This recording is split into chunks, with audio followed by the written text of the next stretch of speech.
Saludos y bienvenidos a otra charla de científicos al servicio en línea. Estamos muy contentos con nuestra primera charla de este semestre educativo. Saludos a los que se han ido uniendo a nuestro meeting en la plataforma Zoom. Mi nombre es Elvin Joel Estrada García, coordinador educativo para la organización sin fines de lucro Ciencia Puerto Rico. Y hoy quiero saludar a algunas de las escuelas que se han unido a esta iniciativa educativa que tenemos en nuestra organización. Queremos saludar a los estudiantes y las estudiantes de las siguientes escuelas. La Escuela Segunda Unidad Conchita y Gartúa de Suárez en Aguadilla, el Homeschooling Suimaco, Escuela Superior Especializada Vocacional Agrícola en Corozal, la Academia Discípulos de Cristo en Manatí, el Taller Creativo en Caguas y la Escuela Secundaria Vocacional República de Costa Rica en Caguas. Así que bienvenidos a todos los estudiantes, bienvenidos también a todos los educadores de estas escuelas que mencioné. Y hoy tenemos un tema muy particular. Vamos a hablar del suelo. Y para eso tenemos a Noelimar González Maldonado, que es científica del suelo, y nos va a estar adentrando en ese mundo del suelo y ese mundo tan curioso, tan importante, que es la ciencia agrícola y la ciencia de los suelos. Así que, Noelimar, te paso los micrófonos. Hola, buenos días a todos y a todas. Mi nombre es Noelimar González Maldonado y soy agrónoma y científica de suelo. Y como nos dijo el señor Estrada, vamos a estar hablando sobre los suelos y sobre todo que el suelo es vida.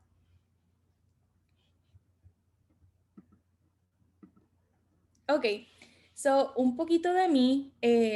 Yo estudié toda mi vida en escuela pública y me gradué de la Escuela Superior Domingo Aponte Collazo de Lares, donde fui parte del Club de los Futuros Agricultores de América, que también se conoce como FFA.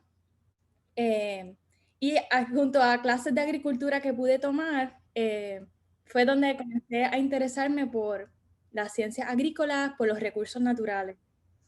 Entonces, yo quería ser agricultora, así que comencé a estudiar administración de empresas y contabilidad en la Universidad de Puerto Rico en Arecibo. Pero, ¿qué pasó? No me gustó, yo sentí que no era lo mío. Así que decidí buscar mucha información, orientarme y con la ayuda de mis padres ¿verdad? Su permiso, me pude trasladar al programa de agronomía de la Universidad de Puerto Rico de Mayagüez. Entonces, cuando estuve en el Colegio de Mayagüez, como le llamamos, tuve la oportunidad de estar en la orquesta de cuerdas, para que sepan que en la universidad hay muchas cosas divertidas para hacer, además de estudiar. También tuve la oportunidad de hacer internados de verano, como este que se llama SROP, en The Ohio State University y también en Penn State University. Y también pude hacer investigación subgraduada con el doctor David Sotomayor, y estas experiencias me motivaron a seguir adentrándome en el mundo de la agricultura, de las ciencias agrícolas y también de nuestros recursos naturales como lo es el suelo. Luego de graduarme del bachillerato, continué a hacer una maestría en ciencias ambientales y recursos naturales, especializándome en ciencias del suelo en The Ohio State University, donde yo estudié cómo el manejo del suelo a largo plazo puede impactar la calidad del suelo. Entonces, también tuve la oportunidad de crear junto a otras científicas extraordinarias esta iniciativa que se llama Women in Ag Science, porque las ciencias agrícolas que son parte del STEM son un campo donde las mujeres no están representadas, hay muy pocas mujeres. Entonces, nosotras queremos educar sobre las ciencias agrícolas y a la misma vez dejarles saber a todas esas personas que se identifiquen como mujeres, las niñas, que si a ellas les interesa esto, ellas lo pueden hacer. Si nosotras lo podemos hacer, ellas lo pueden hacer. Así que todavía estamos corriendo esta iniciativa. Nos pueden encontrar en redes sociales y en nuestro website. Y también, luego de esta experiencia de la maestría, yo me motivé tanto que dije, yo quiero ser científica, yo quiero ser investigadora, yo quiero ser profesora. Así que decidí hacer un doctorado en suelos y biogeoquímica en la Universidad de California en Davis, que es donde estoy ahora mismo. Ok, la pregunta es entonces, ¿por qué los suelos son importantes? Bueno, primero que nada, los suelos sostienen la vida en nuestro planeta de diferentes formas. Por ejemplo, sostienen muchos de nuestros recursos naturales como el agua y diferentes ecosistemas como los ríos, como los bosques. También sostienen nuestras ciudades, como pueden ver aquí, nuestras casas. Los suelos nos sostienen, los suelos balanceados, unos suelos estables nos van a sostener. También los suelos impactan nuestra calidad de vida. Los suelos tienen un rol muy importante en el ciclo de muchos gases que pueden impactar la calidad del aire que respiramos y también los suelos tienen un rol importante en la calidad del agua que necesitamos diariamente. Y entonces la parte donde yo más me especializo es en la producción de alimentos, en la agricultura. Los suelos nos proveen alimentos. Los suelos son el principal medio donde podemos crecer nuestros alimentos. Así que es importantísimo cuidar de nuestros suelos para poder alimentar a una población que es sumamente grande, que va creciendo cada año más y también que los alimentos sean nutritivos. Para eso tenemos que estudiar el suelo. Esto que acabamos de decir, estas cosas que acabamos de mencionar son parte de los servicios de ecosistema que el suelo provee. Por ejemplo, hablamos de crecer alimentos, de bosques, por ejemplo, pues el suelo funciona como el medio para el crecimiento de plantas. También el suelo funciona como un medio donde se reciclan nutrientes. Y cada vez que vayamos mencionando cosas, voy a ir definiéndolas para que la entiendan mejor. El reciclaje de nutrientes es ese proceso en el que, por ejemplo, caen hojas de los árboles y los organismos y los diferentes procesos que pasan en el suelo van a descomponerlo a sus elementos más pequeños para que las plantas puedan volver a absorber esos nutrientes y vuelve a crecer la planta. Hay un reciclaje. También el suelo actúa como mediador de la atmósfera. Como mencioné, el suelo actúa en la calidad, puede influenciar la calidad de nuestro aire por medio de los ciclos de gases. Por ejemplo, el ciclo del carbono, el CO2, el dióxido de carbono que nosotros exhalamos. También a la izquierda abajo, el suelo es un sistema para purificar, suplir el agua que necesitamos todos los días. El suelo es un medio para la ingeniería, para construir ciudades, para construir casas, para nuestras comunidades. Y finalmente, el suelo es hábitat para organismos vivos, tanto arriba en la atmósfera como nosotros, como abajo en la tierra, dentro de la tierra. Está lleno de miles de organismos vivos. Cuando yo comencé a estudiar suelos y agricultura y aprender de la agricultura, lo primero que venía a mi mente eran lombrices. Incluso yo tenía un huerto en mi casa cuando vivía con mis padres en Lares, un huertito pequeñito. Y cada vez que yo veía lombrices, ahí yo decía, ese suelo es saludable, es fértil, es bueno para mis plantas. Y eso es cierto, pero también hay miles de otros organismos que son importantísimos, muchas veces no los podemos ver, pero toman un rol muy importante. Y por eso yo digo que el suelo es vida, porque el suelo promueve, el suelo permite la vida de diferentes maneras. Estos son otros organismos que vemos o que podemos tener en el suelo. Por ejemplo, arriba a la izquierda, esta raíz como con unos nódulos rosados. Esto es una asociación de raíces con bacterias. Las bacterias pueden formar unas relaciones mutualistas o positivas con las plantas. Esto pasa en plantas como las habichuelas, como las legumbres. En el centro arriba vemos una asociación de raíces con hongos. Aquí, este hongo puede actuar como una extensión de las raíces para ayudarla a obtener más nutrientes y más agua. También tenemos otros organismos como los artrópodos arriba a la derecha y los nemátodos abajo a la izquierda, que estos organismos ayudan a descomponer material para poder reciclar los nutrientes, para que las plantas puedan absorber esos nutrientes nuevamente. En el centro abajo tenemos raíces. Las raíces son organismos vivos que son parte, ¿verdad?, del ecosistema y toman un rol súper importante, porque las raíces no solamente absorben agua y nutrientes, las raíces también secretan químicos, dependiendo de lo que ellas quieran. Por ejemplo, para que esta relación a la izquierda de los nódulos rosados ocurra entre las bacterias y las raíces tiran unas señales en forma de unos químicos que secretan. Y eso es como una invitación para las bacterias a que pueden entonces venir hacia mis raíces para formar esa relación mutualista que se benefician ambos. Y finalmente a la derecha, este un poco más visual, las hormigas son los arquitectos, las arquitectas del suelo. Las hormigas tienen esta capacidad de poder hacer estos hormigueros con suelo y eso es extraordinario porque son organismos sumamente pequeños, pero pueden tener un impacto en el suelo muy grande.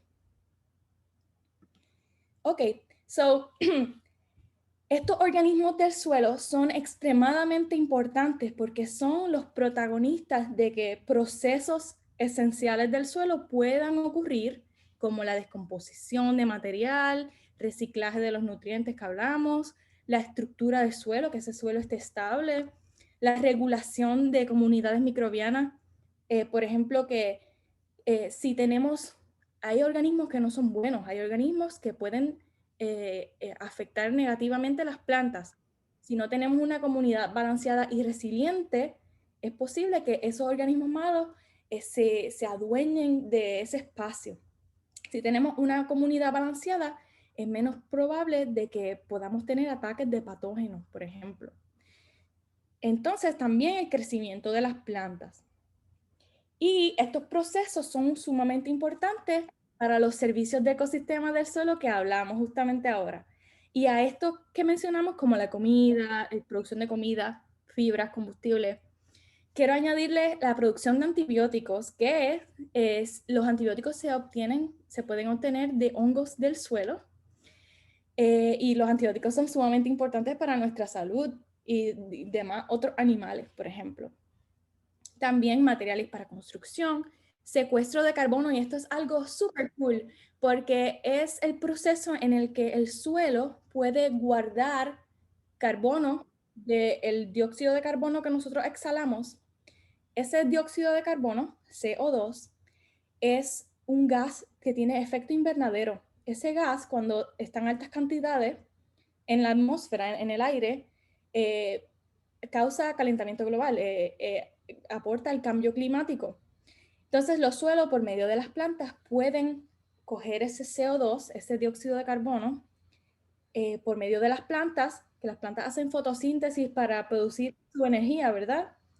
Entonces, las plantas pueden utilizar ese CO2 para energía, pero también pueden llevarlo a las raíces y de las raíces se lleva al suelo. Y el suelo, junto a sus organismos, tienen la capacidad de hacer unos procesos que guardan ese carbono en el suelo. Los remueven de la atmósfera y lo guardan en el suelo. Así que el suelo también el manejo del suelo para secuestrar carbono es una forma de combatir el cambio climático. Y entonces hay otros servicios de ecosistemas como los que hablamos, como la descomposición de desechos, purificación del agua, infraestructura y cultura, base para la vida humana. Ok, pero ¿qué es el suelo? El suelo es 45% material mineral. Alrededor de 45% del suelo proviene de material descompuesto de rocas que se formaron de diferentes formas. Hay diferentes tipos de rocas. Entonces también el suelo es aire, el suelo es agua y el suelo es alrededor del 5% materia orgánica. Y aquí le hice referencia a las hojas cuando se caen de los árboles y se descomponen. Esa es la materia orgánica. Hojas, pueden ser insectos, pueden ser diferentes organismos que se están descomponiendo. Ok, ahora quiero hablar de los factores de formación del suelo, porque no todos los suelos son iguales y diferentes factores van a influenciar el tipo del suelo. Por ejemplo, estos 5 factores que son ideales, son uno de los pasos, de las cosas más importantes para que se forme un suelo, son, por ejemplo, el material parental, la topografía, el clima, ¿verdad? Los suelos que se forman por ejemplo, en el norte de Puerto Rico, donde llueve mucho, no van a ser iguales a los suelos del sur de Puerto Rico, donde no llueve mucho. También los organismos tienen un rol importantísimo. Y finalmente, el tiempo. Los suelos toman mucho tiempo en crearse y en formarse. Ok, ahora vamos a hablar de algo bien particular de los suelos. Con estos factores de formación de suelo, poco a poco se van formando horizontes. Esto que vemos aquí es un perfil de suelo. Y tenemos diferentes horizontes que son capas horizontales del suelo. Y esas diferentes capas tienen diferentes características, tienen diferentes minerales, tienen diferentes organismos, tienen diferentes características que los diferencian y se crean diferencias de colores, diferencias de textura, por ejemplo. Y si quieren ver, yo les invito a que si les interesa aprender un poco más con ilustraciones como esta, que sigan a esta persona que se llama Adventures in Soil, que siempre ponen muchas ilustraciones bien divertidas de los suelos. Ok, entonces, a mí me gustaría que ustedes observen estas 4 imágenes y me digan por el chat o si quieren al final me digan qué diferencias ustedes pueden ver entre estos 4 suelos. Todos estos suelos son de Puerto Rico.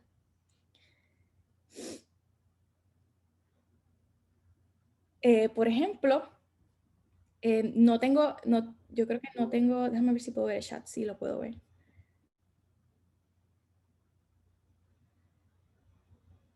Sí, ¿qué diferencias vemos entre estos suelos? Hay 4 tipos de suelos aquí, todos son de Puerto Rico y son súper diferentes. Los colores son distintos, eso es cierto. Ahí vemos diferentes colores. Por ejemplo, el suelo número 1 es como más rojizo y el suelo número 3 es como más marrón. Los colores son distintos, muy bien. Otra cosa que yo puedo ver, las texturas se ven diferentes, me dicen, sí, eso es cierto. Excelente.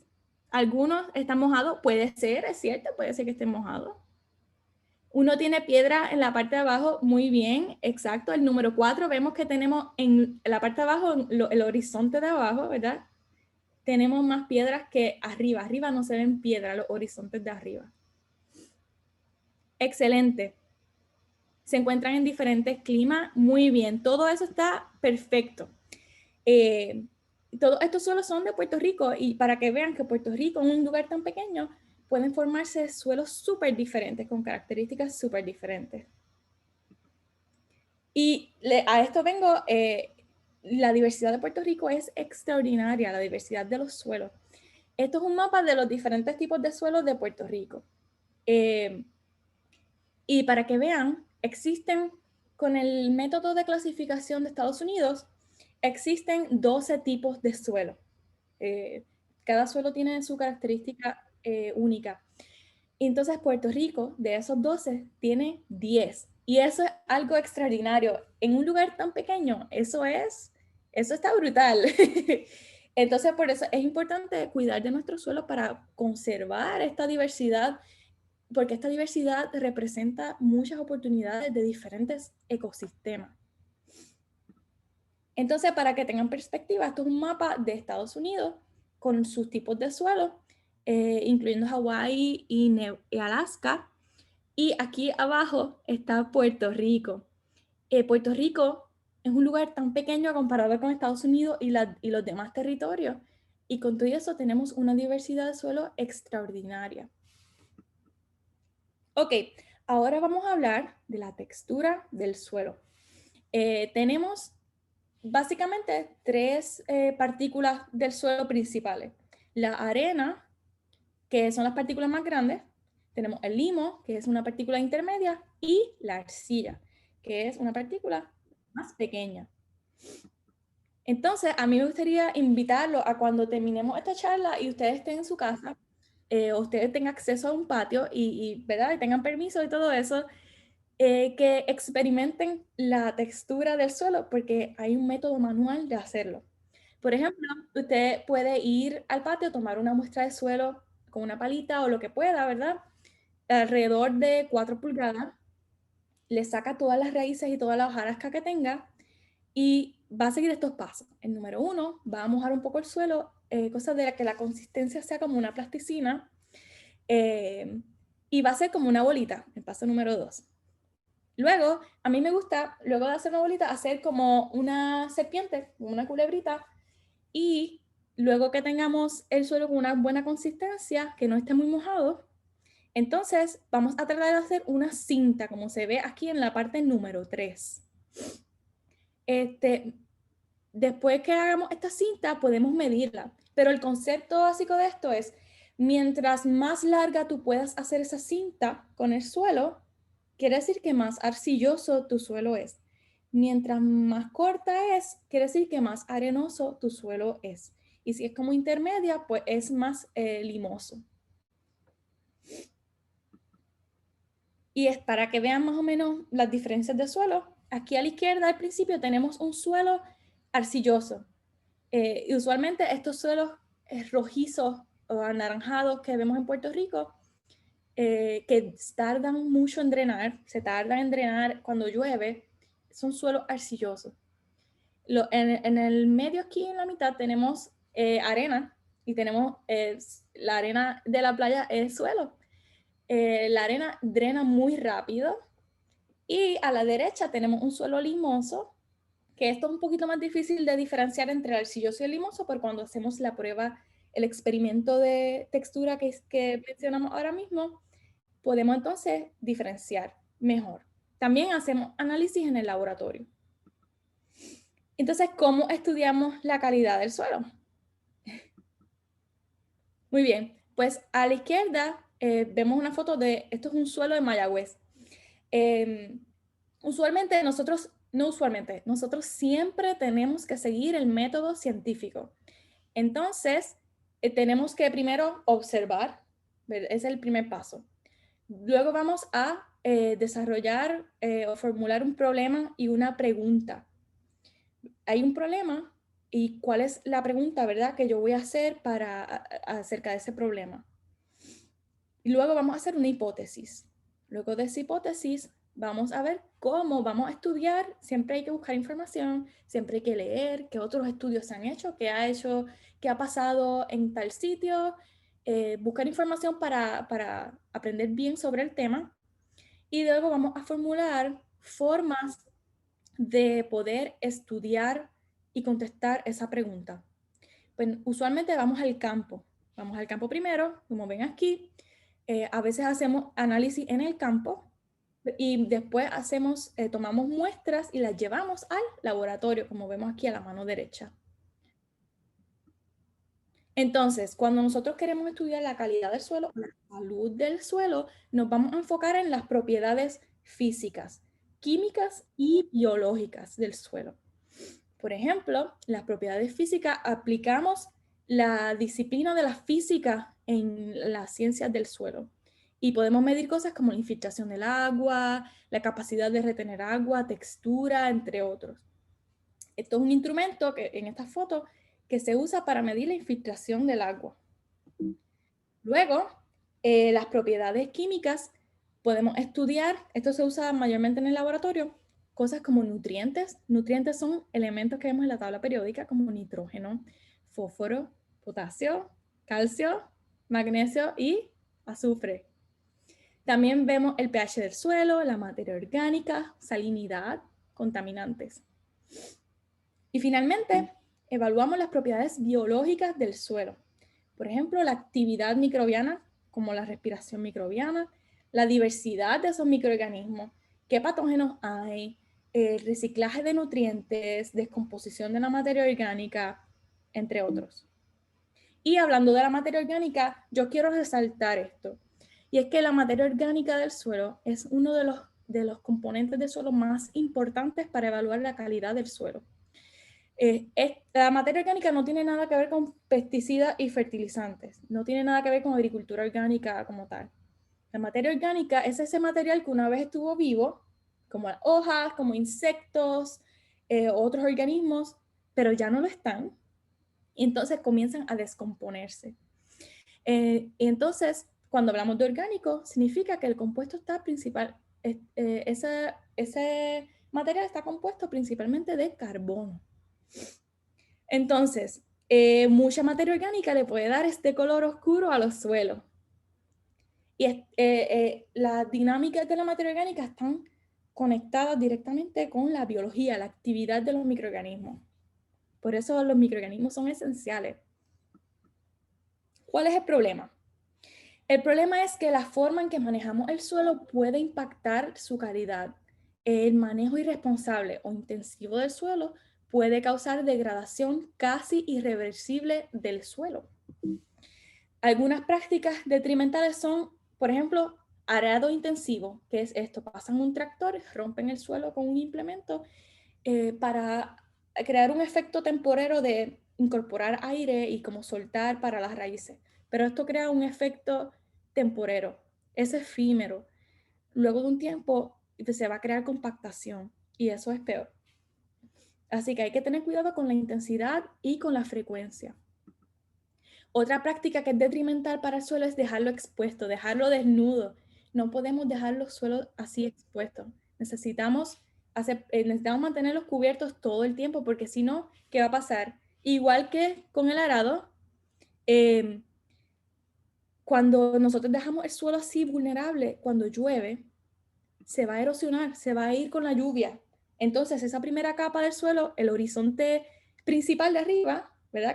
Que vimos al principio, esto es la capa del suelo más importante porque tiene mucha materia orgánica, tiene microorganismos, por ejemplo. Así que, ¿cómo podemos cuidar nuestros suelos mientras ayudamos a los agricultores a producir alimentos? Esta es mi pregunta, básicamente. Aunque mi entrenamiento puede aplicarse a diferentes áreas, no solo a la agricultura, yo decidí hacer mis proyectos relacionados a la agricultura. Pues estas son algunas prácticas que hacemos que se ha mostrado científicamente que funcionan para cuidar nuestro suelo y protegerlo. Primero, mantener los suelos cubiertos. Como ven en esta foto, esto es plantas de uvas que no han florecido todavía, no han echado hojas. Entre los cultivos vemos que hay plantas cobertoras sembradas. Esto ayuda a que el suelo se mantenga ahí y no se erosione. También minimizar el arado. El arado ayuda muchas veces, pero no podemos hacer exceso de arado, ni podemos hacerlo muy intensivamente. Otro es evitar el monocultivo. El monocultivo significa cuando sembramos lo mismo por muchas cuerdas, por muchas acres. Esto puede convertir a tu suelo puede hacer tu suelo vulnerable a diferentes, por ejemplo, a patógenos. Puede hacerlo vulnerable a bajo reciclaje de nutrientes, por ejemplo. Es bueno tener diversidad de cultivos, diversidad de plantas. La tercera, añadir material orgánico como compostas. Las compostas son excelentes. Y finalmente, reducir el uso de pesticidas y fertilizantes. No es que tenga nada en contra de los pesticidas y los fertilizantes, pero el mal uso y el uso excesivo te va a afectar el suelo. Por ejemplo, exceso de pesticida, usar mucho pesticida o mucho pesticida muchas veces, te va a afectar los microorganismos del suelo. Y ya aprendimos que los microorganismos del suelo son extremadamente importantes para la salud del suelo. Y entonces, si echamos mucho fertilizante, te puede afectar el microbioma, ¿verdad? Los microorganismos, pero también te puede afectar la calidad de tu agua. Cuando llueve, se filtra el agua y esa agua llega a cuerpos de agua subterráneos. Y esa agua la podemos llegar a consumir. Así que si nosotros echamos demasiados agroquímicos, por ejemplo, podemos contaminar nuestra agua también con pesticidas. Tenemos que ser muy cuidadosos. Bueno, y esto es un resumen bien cortito de lo que yo estudio, las ciencias del suelo. Si usted tiene preguntas, aproveche ahora. Si no se atreve a hablar, siéntase libre de escribir en el chat. Aquí está mi información por si luego de esta charla quieren contactarme o tienen más preguntas. Y los invito a que verifiquen y le echen un ojo a esta plataforma que creé con mis compañeras, que hacemos mucho contenido educativo. Y nada, estoy aquí para preguntas.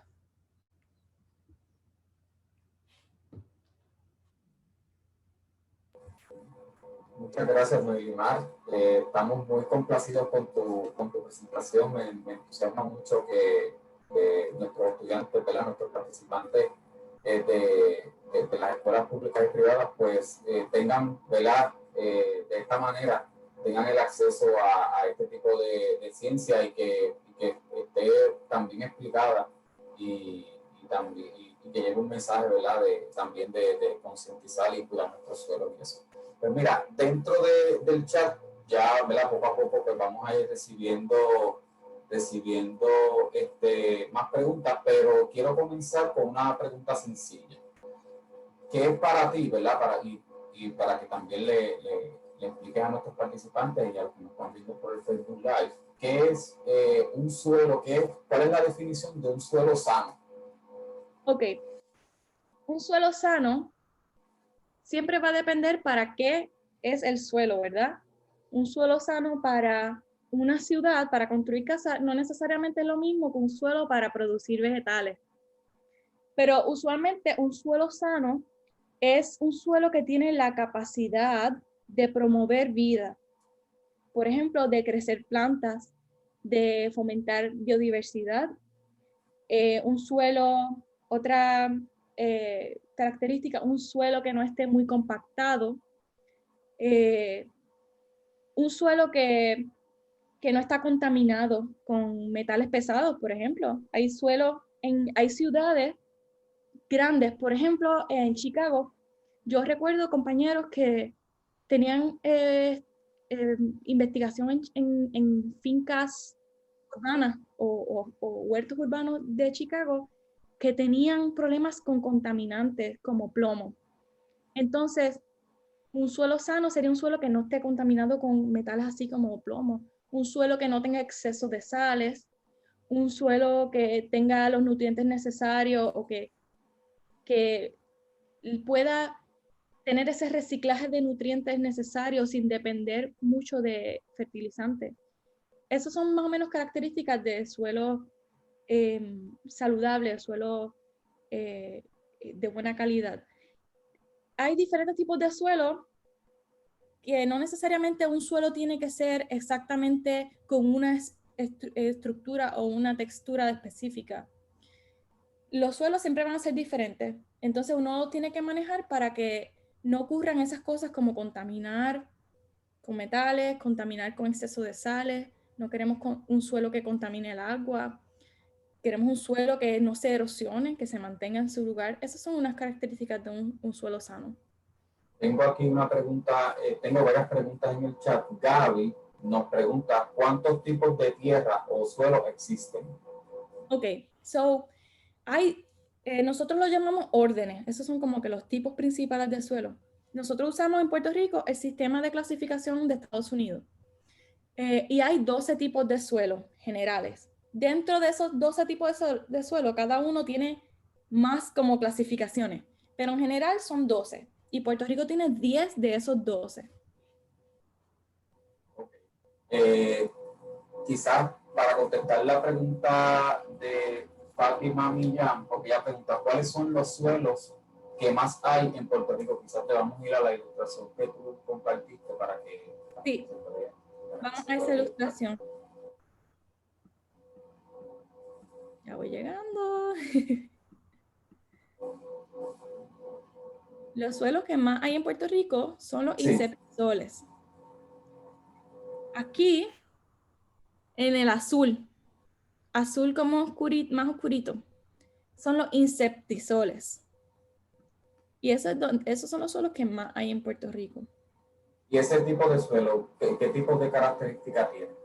Estos son suelos usualmente un poco arcillosos, que tienen, déjame ver cómo lo digo sin tener que usar la jerga. Son suelos que tienen una baja saturación de base o pocas sales, digamos. Son suelos que también pueden ser como arcillosos y limosos.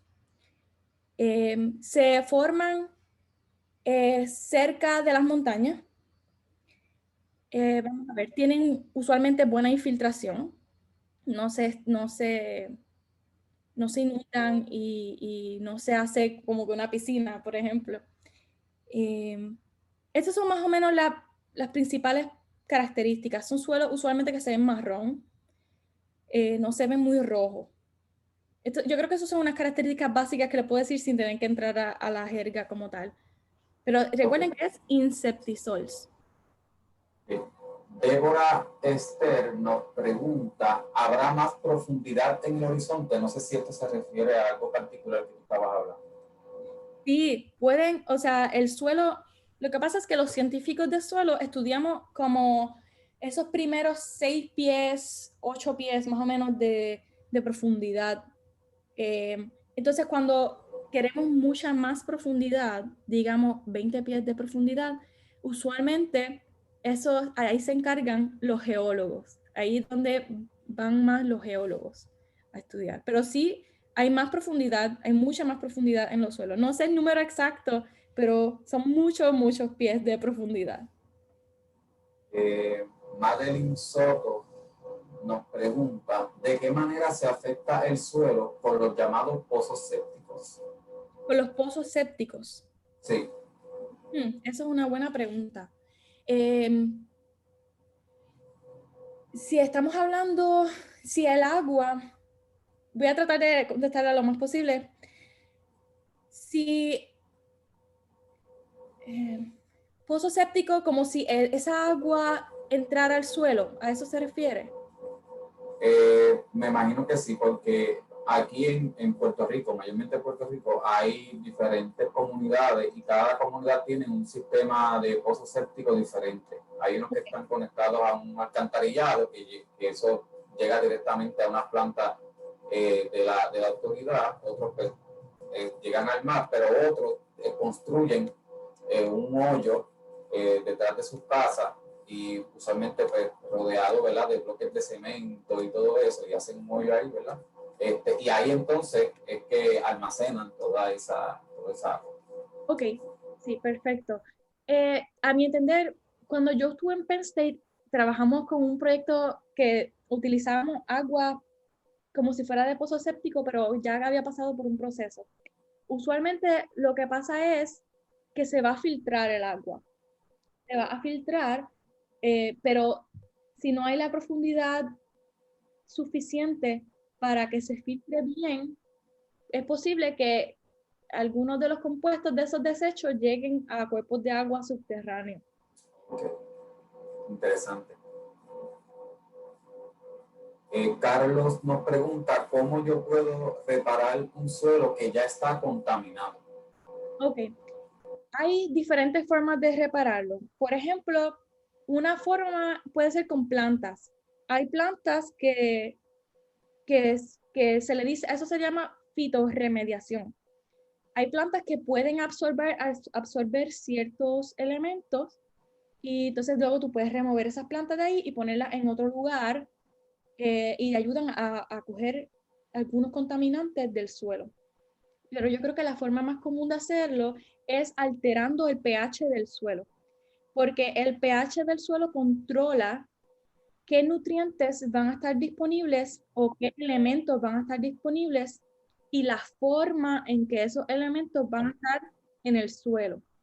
Entonces, por ejemplo, hay los elementos metálicos contaminantes como plomo, está más disponible en el suelo, como que la planta lo puede coger cuando el pH es bajo. Pero si entonces tú manejas el suelo para subir ese pH, entonces la forma química va a cambiar y la planta no lo va a poder adquirir. Porque la planta no puede coger el nutriente en cualquier forma. Ellas son picky. Ellas las cogen los nutrientes y los elementos en unas formas específicas. Entonces, si tú encalas el suelo, usualmente se le añade cal y se incorpora y se riega, eso ayuda a subir el pH, lo hace más neutro o lo hace un poco alcalino, ¿verdad? El pH va de ácido, números bajitos, a alcalino o básico, que son los números más altos. Y 7 es el número neutro del pH. Cuando nosotros encalamos, que añadimos cal, vamos a subir el pH. Y si ya estaba muy ácido, es posible que lo podamos llevar a un pH neutro. Y ahí elementos como el plomo y otros contaminantes metales no son disponibles para la planta, se quedan en el suelo y no se mueven. Débora Esther nos pregunta, ¿cómo podemos disminuir los pesticidas en nuestra tierra? Ok, yo creo que lo mejor que podemos hacer para disminuir el uso de pesticidas primero es usando un manejo integrado de plagas. Y es que tú haces una serie de prácticas que te van a ayudar a reducir o a eliminar el uso de plaguicidas. Y si tuvieses que usarlo porque no te queda otro remedio, porque a veces pasa, entonces yo creo que una de las formas en que podemos crear que impacte menos el suelo, sería teniendo plantas cobertoras que ayudan a que se retengan los compuestos de la atmósfera más en ese primer horizonte y previene que cuando llueve mucho se laven hacia los cuerpos de agua. Las plantas cobertoras yo creo que ayudarían a retener esos compuestos en la parte de arriba del suelo y que no se laven. Ahora me muevo a las preguntas que tenemos en el Facebook Live. Víctor Ramos nos saluda desde el estado de Florida y nos dice cuáles recomendaciones pudieras compartir para mejorar el desarrollo de huertos caseros. Ok, para el desarrollo de huertos caseros, yo creo que lo ideal es siempre tener buena composta. Y una buena composta se puede adquirir, usted la puede hacer y hay muchos recursos del Servicio de Extensión Agrícola que ayudan muchísimo. Hay un agrónomo de la Estación Experimental de Río Piedras, creo que se llama el señor Luis Reinaldo. Él tiene unos recursos excepcionales para crear tu propia composta. Si no, hay diferentes agricultores locales que también crean composta. Una buena composta es una que está completamente descompuesta. No es que eso significa que no apesta, que ya no produce calor y que se ve que son partículas pequeñas. Tú no quieres una composta con muchos pedazos de madera, por ejemplo. Así que yo creo que aplicar y usar buenas compostas son una buena clave para tener un huerto saludable. Y también a veces hay que encalar el suelo, porque como dije, no todos los nutrientes están disponibles a cierto pH. Y, por ejemplo, en los suelos del norte y el centro de Puerto Rico son usualmente un poco acídicos o son acídicos. Entonces nosotros queremos subir ese pH para que deje de ser acídico o que no sea tan acídico. Y cuando no son muy acídicos, entonces la planta ahí sí va a poder absorber los nutrientes. Entonces, en muchos centros agrícolas locales venden cal o carbonato de calcio. Ese cal tú se lo puedes añadir al suelo, no muy pegado a la base de los cultivos, sino un poco despegado en el suelo. Y eso ayuda a la disponibilidad de los nutrientes. Danelis nos pregunta y Yaleix, Cali y Carlos nos preguntan ¿La tierra tiene distintos animales o solamente tiene lombrices? Y también me gustaría añadir a esta pregunta, ¿qué juego tienen estos organismos en la salud del suelo? Claro que sí. Voy entonces a moverme a un slide que tengo unas cuantas fotos de organismos. Ok, aquí vemos algunos ejemplos de organismos. No solamente son lombrices, aunque las lombrices son geniales, son excelentes, y hay hasta un tipo de composta que se llama vermicomposta, que es hecha con las lombrices y es buenísima. Pero también hay otros organismos, a veces no los podemos ver, como el caso de las bacterias. Aquí en donde estoy señalando a la izquierda arriba, esto es una asociación de bacterias y plantas. Esto ocurre en plantas, en leguminosas, en legumbres como la habichuela.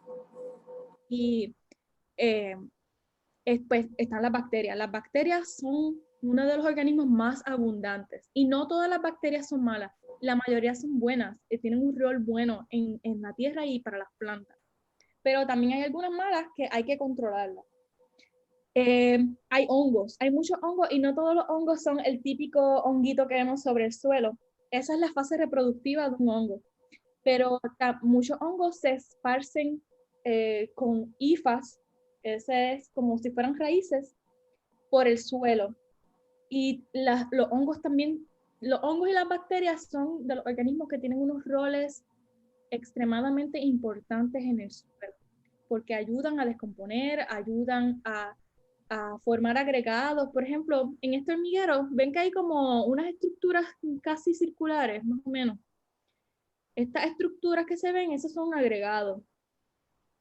Eh, bueno, o puede ser estructura de suelo, pero es un poquito difícil aquí en las raíces. Sí, puedo hacer zoom. Perfecto. Esto que se ve aquí en las raíces son agregados. Estos agregados que se forman entre las raíces y en el suelo, se forma también gracias a las bacterias y los hongos. Y mientras más agregados tenga el suelo, mejor es para que tenga mejor aireación, más aire, mejor infiltración del agua, por ejemplo. También hay artrópodos que ayudan a descomponer la materia orgánica. Los nemátodos son súper importantes también porque no todos atacan las plantas. Hay muchos que son buenos para mantener la cadena de alimentación en el suelo.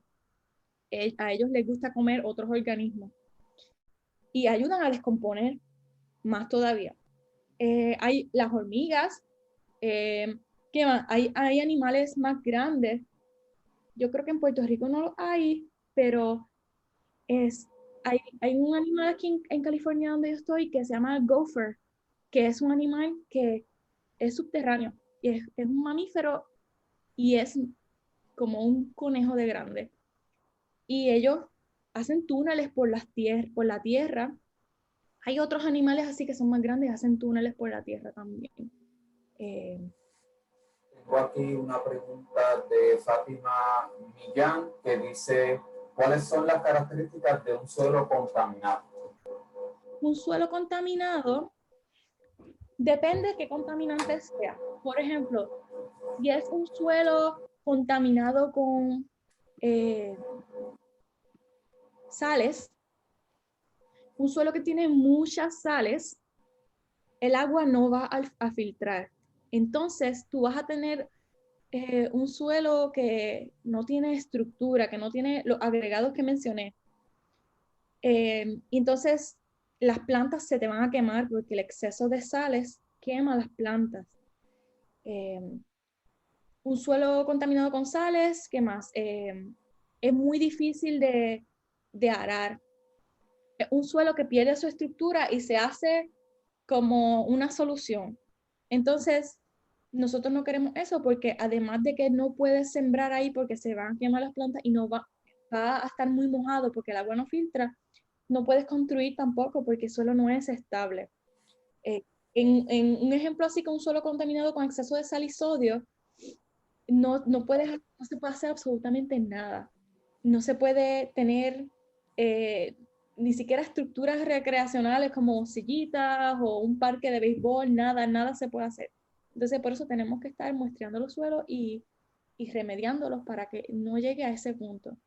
Y eso en el de Puerto Rico hay áreas que tienen exceso de sales y especialmente sodio, que eso es lo que pasa, no se puede hacer absolutamente nada hasta que se remedien. Y para remediarlo, hay estudios que han usado plantas para remediar, plantas que pueden absorber sodio, o también con aplicaciones de yeso. Eso se está estudiando y hay un profesor, doctor Sotomayor, en el Colegio Mayagüez. Él estudia eso, formas de cómo remediar esos suelos que están contaminados con sales. Y terminando con la charla de científicos al servicio en línea, tengo, investigando sobre el tema de los suelos, tengo una pregunta por aquí que dice, y esto, ¿verdad? Si la puedes contestar o no, pero ¿cuánto tiempo tarda en formarse un centímetro de suelo? Un centímetro de suelo, que es bastante pequeño, yo no sé el tiempo exacto, pero si es formación desde cero, puede tardarse décadas. Un perfil de suelo puede tardar miles de años en formarse.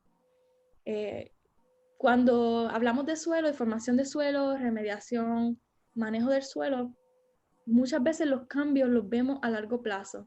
Es por eso que hay muchos estudios en universidades de suelos que llevan un largo como de 50 años. Por ejemplo, el estudio que yo hice para mi maestría es un suelo que lleva bajo unos tratamientos como por 60 años. Entonces, ya como a lo largo de 50, 60 años es que tú a veces empiezas a ver algunos cambios. Hay otros manejos que en el suelo tú puedes ver los cambios mucho más rápido. Pero ese proceso de formación de suelo, de desarrollo de suelo, a veces remediación dependiendo el nivel de estado en que está el suelo, puede tardarse décadas. Pues muchas gracias. Y con esta pregunta concluimos esta charla de científicos al servicio en línea. Quiero darle muchas gracias a las escuelas públicas y privadas y a los homeschoolers que se conectaron a esta nuestra primera charla para este semestre. Los invito a que vayan a nuestras redes sociales. Nos puedes conseguir como Ciencia Puerto Rico en Facebook, Twitter e Instagram. Y allí vamos a estar colocando información de las próximas charlas de científicos al servicio en línea que tenemos en calendario. Así que los invito a que para el próximo 26 de enero, que es nuestra próxima charla de científicos al servicio en línea, se conecten y vayan a nuestras redes sociales para que tengan la información de cómo registrarse. Así que aquellos educadores que nos ven también, los invitamos a que llenen el formulario de solicitud para que sus estudiantes se beneficien de estas charlas educativas. Así que, Manuel y Mar, muchas gracias de parte del equipo de Ciencia Puerto Rico. Gracias, ¿verdad?, por tu tiempo y por esta maravillosa charla. Y nada, quedamos aquí. Aquí tienen la información de Manuel y Mar. Si tienen alguna duda o pregunta, yo sé que ella está abierta para contestar. Así que muchas gracias por conectarse y por participar. Gracias a ustedes por la oportunidad.